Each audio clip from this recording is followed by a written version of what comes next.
Porque convém que eu morra em Jerusalém.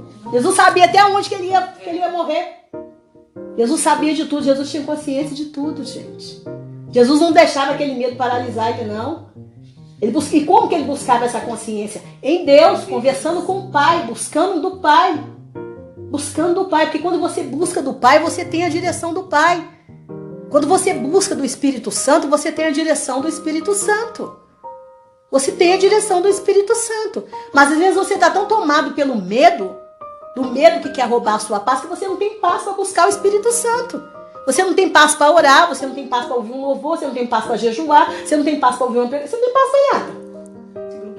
Aí você fica totalmente bloqueada ali, né? Não consegue. Mas vamos aos nossos biscoitos de chá? Você já viveu... Vou perguntar primeiro para você, Marita. Você já viveu alguma situação de violência onde você já foi ameaçada de morte? Onde você já se sentiu andando naquele meio como se a sua vida estivesse sendo ameaçada? Ou seja, a sua paz fosse roubada? Né? E como você reagiu? Olha, já quando nós viajamos para uma cidade aqui no Brasil, uma cidade muito violenta, como chama esse negócio do celular, gente? Que indica a gente para... GPS errou com a gente. E meu sobrinho atrás com uma moto muito extravagante, uma moto cara, e nós no viaduto. Gente, eu falei assim, Senhor, tem misericórdia, cubra-nos com teu sangue, porque nós vamos ser mortos aqui. Meu Jesus. Passei assim. Passou horrível. E você orou, né, Marisa? O tempo todo. Senhor, tem misericórdia, que teu sangue nos cubra. Foi um terror. E você, Simone? Você nunca teve nenhuma situação onde você sentiu assim que a sua vida, que você teve que sair daquele local, que você sentiu que não precisa ser ameaça mesmo de morte, mas que você sentiu que alguma coisa ruim ia acontecer com você e você falou, eu tenho que fugir daqui. Eu tenho que fugir daqui porque alguma coisa ruim vai acontecer comigo. Porque isso também é roubar a sua paz, é prejudicar a sua paz.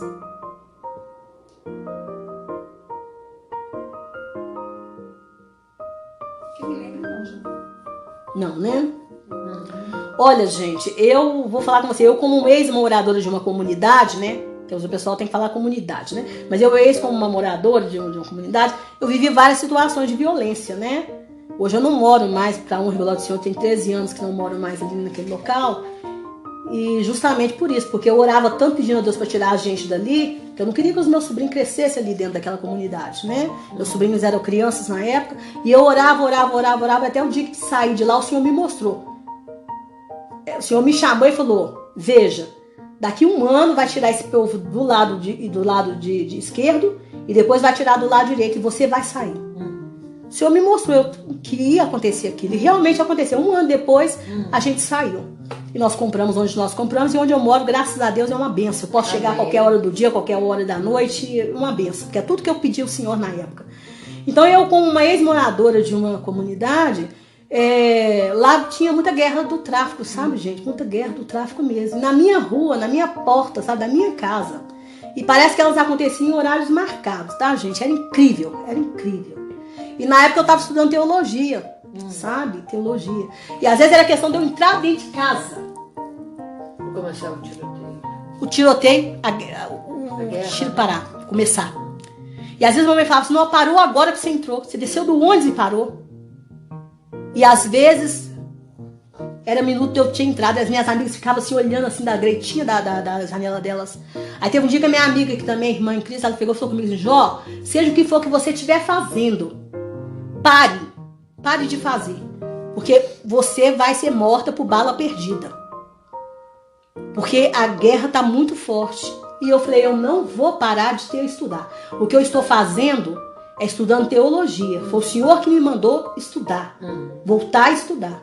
E eu não vou parar, é o Senhor que vai me defender. Se Ele não me defender, é porque chegou a minha hora de partir para a glória. Eu não vou parar. Gente, era incrível. Às vezes a mamãe falava comigo, minha filha, teve uma rajada de tiro agora, aqui no portão. E eu entrei dentro de casa. Parava justamente na hora que eu entrava, gente. E teve um dia que eu estava orando, começou esse dia, eu estava em casa. Foi a primeira vez que eu tive uma visão de anjo. Gente, e meu sobrinho e minha tia moravam na parte de cima da casa. Em cima da minha casa tinha a casa deles. Minha casa era muito grande. A minha casa que eu moro hoje é uma casa pequena. Minha casa que eu morava era muito grande. Em comunidade, mas era uma casa grande. Era uma casa boa, porque era grande.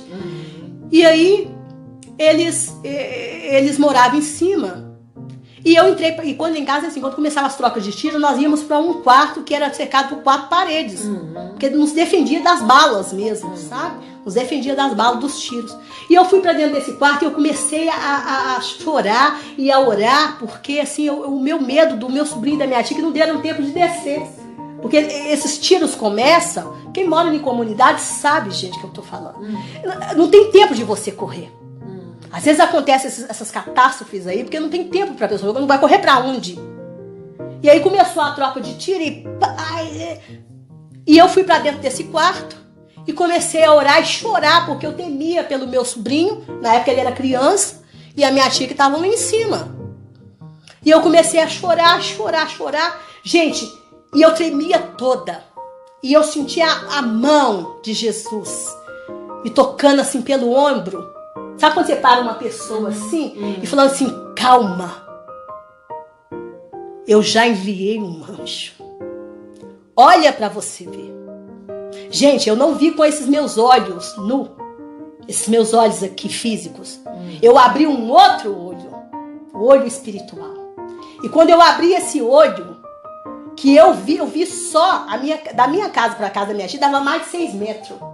Eu vi só a perna do anjo, da canela para baixo. Ocupava mais do que 6 metros de altura. Quando eu vi e a grossura da perna desse anjo, eu comecei a tremer, mas foi de medo do anjo. Porque eu não sabia, mesmo lendo a Bíblia, eu não sabia que o anjo era tão grande assim. Quando fala que ele põe uma perna no mar e a outra na terra, a gente não imagina que um anjo é tão grande. A gente tá acostumado com essas miniaturas de anjinho, pequenininho. A pessoa dá anjinho pros outros. Dá vontade de quebrar tudo quando eu vejo os outros dando anjinho pros outros. Os outros carregando anjinho em pescoço. Então um anjinho pra você, dá vontade de sair quebrando tudo. Deus me perdoa. Respeita as pessoas que acreditam que anjo é anjinho. Não é anjinho. Com esses presépios aí, anjinho. Não é anjinho, não. Não queira ter visão de anjo que você vai morrer. De pavor, de medo.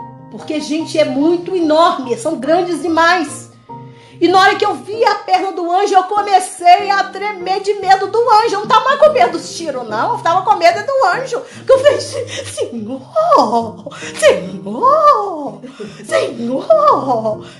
Eles eram grandes demais, são grandes demais. Um anjo só que o Senhor mandou. E aí, o tiro parou. Meu sobrinho e minha tia desceram. Naquela noite nós dormimos todos dentro desse quarto. No outro dia aquela guerra cessou, não teve mais. Eu dei testemunho na igreja, no outro dia eu levantei, fui para a igreja, dei testemunho na igreja, chorando lá, agradecendo ao Senhor. Quando nós fomos ver de manhã, tinha entrado uma bala lá em casa, direto no computador, onde o meu sobrinho ficava sentado. Nessa época na minha casa tinha computador. Gente, se não fosse o Senhor enviar um anjo, se não fosse essa tia que correr para o quarto orar de lá, clamar, chorar ao Senhor, tinha matado o meu sobrinho. Então, assim, Deus é maravilhoso. Então, assim, essas coisas acontecem, mas é o Senhor que nos livra.